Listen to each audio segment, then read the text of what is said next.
This is not a story of healing, it is a story of hunting. Deep in the forgotten scrolls of Enoch, a name was whispered that made even the stars bleed: Azazel.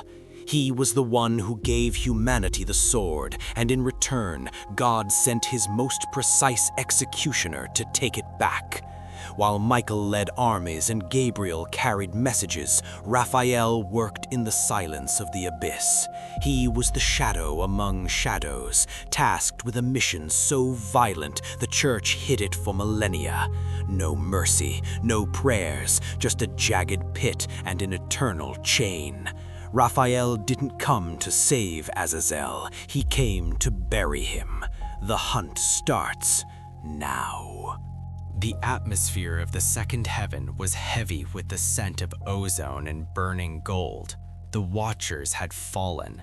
Not just fallen, they had colonized the earth, breeding with human women and creating the Nephilim, monstrosities that devoured the world. But at the head of this corruption stood Azazel. Azazel wasn't just a rebel, he was an arms dealer for the soul. He taught men the art of the blade and women the art of deception. The world was drowning in blood because of his gifts. The throne spoke a single command to Raphael: bind Azazel hand and foot and cast him into the darkness. Visual, a flash of a silver blade being unsheathed. Raphael did not bring a medical kit, he brought the Dudial seals. These were geometric prisms of holy light designed to collapse the physical form of a celestial being. Raphael shifted his form, not into a shining angel, but into a hunter. His wings didn't glow, they were a matte, light-absorbing silver.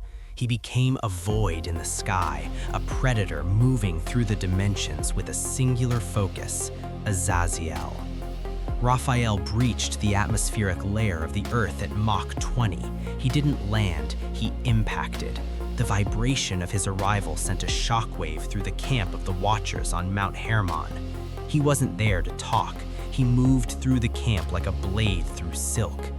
Lesser fallen angels tried to intercept him. Raphael didn't even draw his sword. He used kinetic displacement.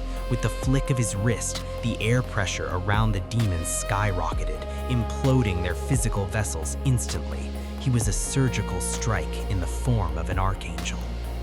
Azazel. Raphael's voice wasn't a shout, it was a frequency that shattered the nearby obsidian statues. The era of your gifts is over.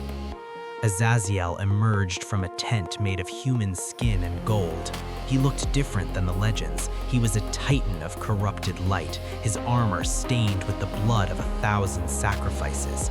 In his hand was the original blade, the first sword ever forged, glowing with an unholy violet flame. The two entities stood 50 feet apart. The air between them began to boil. Azazel moved first. He was the one who taught combat. He knew every move Raphael could make. He swung the original blade, a vertical arc of purple fire that split the ground for 3 miles. Raphael didn't dodge, he phased. The blade passed through Raphael's silver mist form, and in that microsecond, the hunters struck back. Raphael unleashed a light thrust, a concentrated beam of pure holiness from his palm that punched a hole through Azazel's chest plate. But a fallen angel of Azazel's rank doesn't die from a hole in the chest. The wound leaked dark Icarus smoke, which immediately coalesced into dozens of shadow snakes. Azazel laughed, a sound like grinding metal. I taught the world how to kill, Raphael. You think you can use my own art against me? The battle shifted from the mountain to the clouds. They were moving so fast that to a human observer they would look like a lightning storm happening in a clear sky. Raphael activated his stalking aura. He began to multiply his signature. Azazel found himself surrounded by 12 silver phantoms, all moving in perfect synchronization. This was celestial geometry.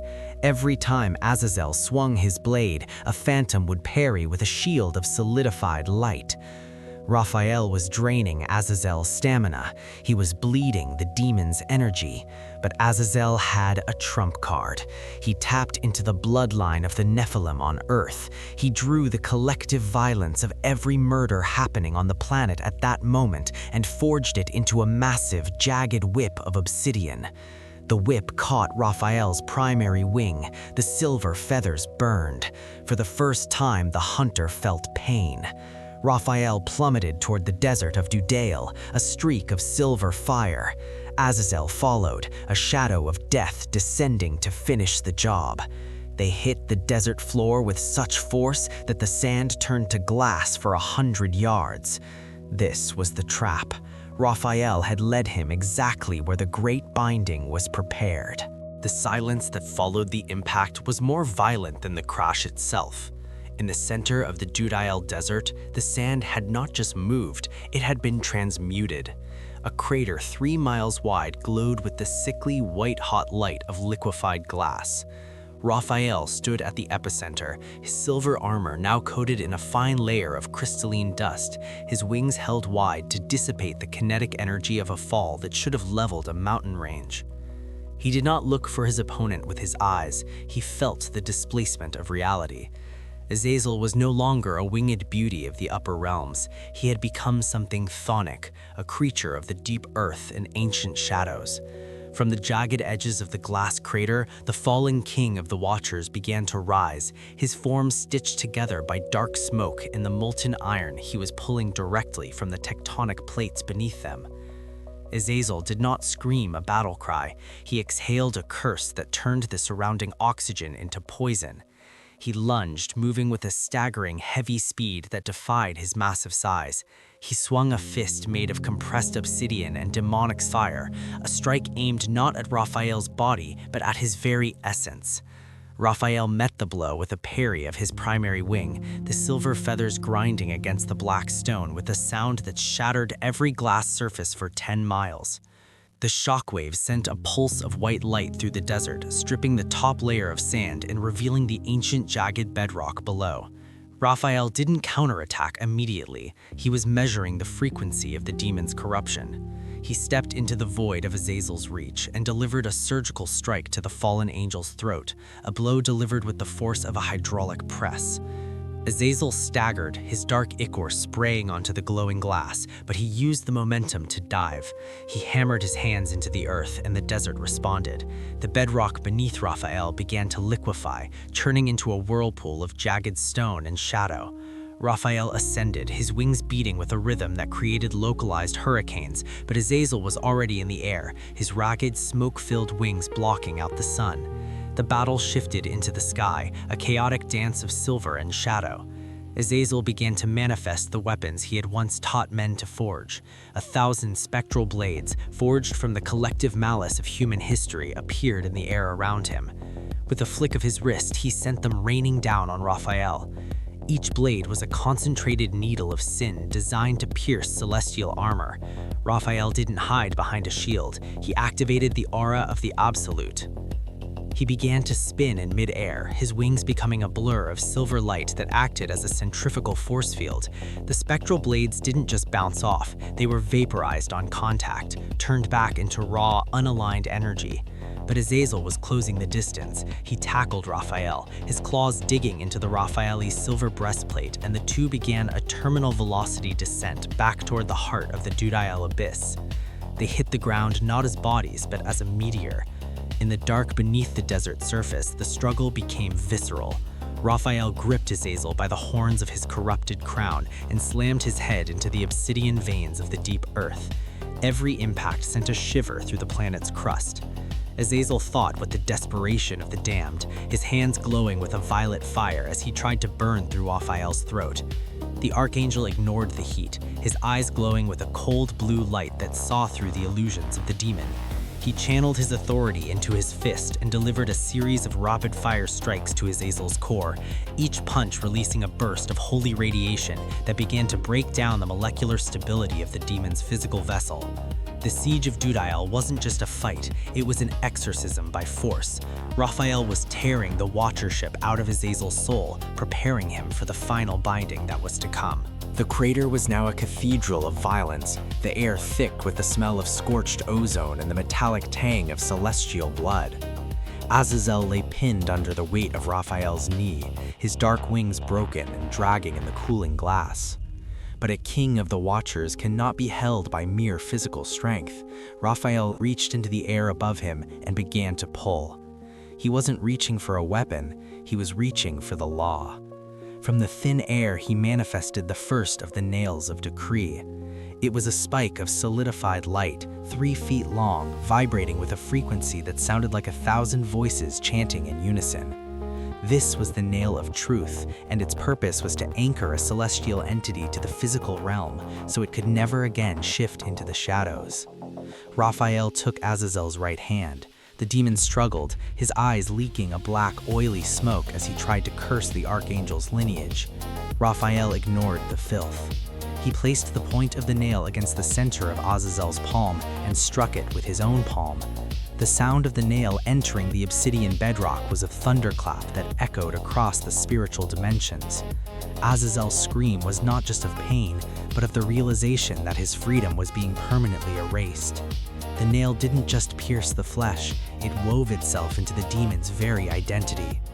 Raphael moved to the left hand, then the feet, repeating the process with a cold, mechanical precision. Every nail driven into the earth was a seal on the future of the fallen. Then came the chains. These were not the works of a blacksmith, but the results of a divine geometry. They were woven from the patience of the heavens, a substance that grew heavier the more it was resisted. Raphael began to wrap the glowing blue links around Azazel's torso, his neck, and his shattered wings. As the chains touched Azazel's skin, they hissed, burning away the illusions of majesty and revealing the twisted, gargoyle-like reality of the fallen one. Azazel looked up, his voice a rasping growl, and asked why a healer had become an executioner.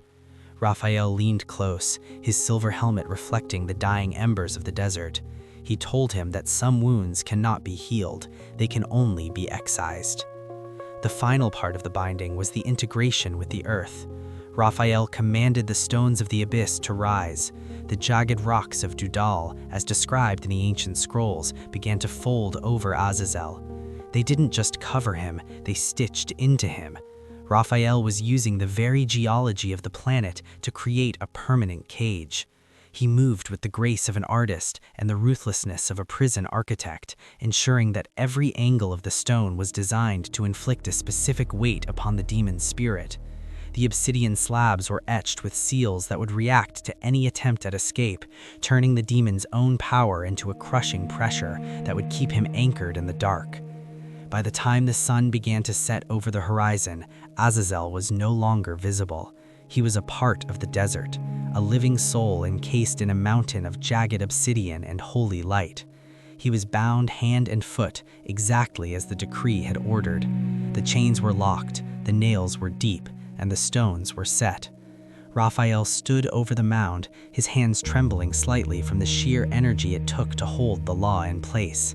He had done what Michael and Gabriel could not. He had ended the influence of the greatest corrupter of man. But the weight of the task was heavy on his shoulders. He was the only one who knew the cost of this victory, the cost of a brother lost forever to the dark, and a secret that would remain buried beneath the sand until the final day of judgment. The desert of Dudael returned to its deceptive peace, the wind beginning to howl over the cooling glass of the crater. Raphael stood as a silent sentinel over the tomb of the King of the Watchers. He did not leave immediately. His mission was to ensure that the darkness was absolute. He raised his arms one final time, and the sky itself seemed to respond. He wasn't calling down fire this time. He was calling down the shroud. A layer of dimensional shadow descended over the burial site, folding the space around the jagged rocks so that any traveler, human or demon, would walk right past the spot without ever seeing the prison. To the world, the site of the greatest battle in the history of the Watchers was simply another stretch of empty, punishing desert. Raphael's armor, once a brilliant silver, was now scarred and pitted, reflecting the toll of fighting an entity that lived on the threshold of the abyss. He looked toward the north, toward the high peaks where the remaining Watchers were still hiding, unaware that their leader had been erased from the world. He knew his work was not done. The corruption Azazel had introduced, the art of war, the vanity of the blade, the poisons of the soul, had already taken root in the hearts of men. The binding of the demon was a victory, but the cleansing of the world was a different matter entirely. Raphael could feel the atmospheric shift. The air was becoming heavy with moisture, a precursor to a storm that would not stop for 40 days. He began his ascent, not as a triumphant hero, but as a weary soldier. His wings, though still powerful, beat with a slower, more deliberate rhythm as he rose through the layers of the clouds. He looked down at the earth one last time. He saw the cities of man, the smoke of their forges and the blood on their streets. He saw the Nephilim, the giant offspring of his fallen brothers, still roaming the lands and devouring the fruits of the soil. He knew that the fire he had used in Judael was only a preview. The next cleansing would be by water, and it would be Michael and Uriel who would lead that charge. Raphael's role as the hunter was over for now. He would return to his role as the healer for the few who would survive the coming deluge. As he reached the gates of the second heaven, Raphael stopped and looked back at the desert. Beneath the sand, beneath the glass, and beneath the jagged rocks, Azazel was still awake. He would remain awake in total darkness, with nothing but the weight of his chains and the silence of the earth for company, for 10,000 years. The hunter had left him there, a monument to the price of pride. Raphael entered the gates of light, his silver form fading into the eternal brilliance of the throne room. Behind him, the first raindrops began to fall on the desert of Judael, beginning the slow process of washing away the scars of the war, leaving only the legend and the warning of the one who was buried alive. The story of the Watchers was coming to its violent climax. The hunter had done his part, the messenger was delivering the warning, and the general was preparing the host. The era of the giants was ending, and the era of man's true trial was about to begin.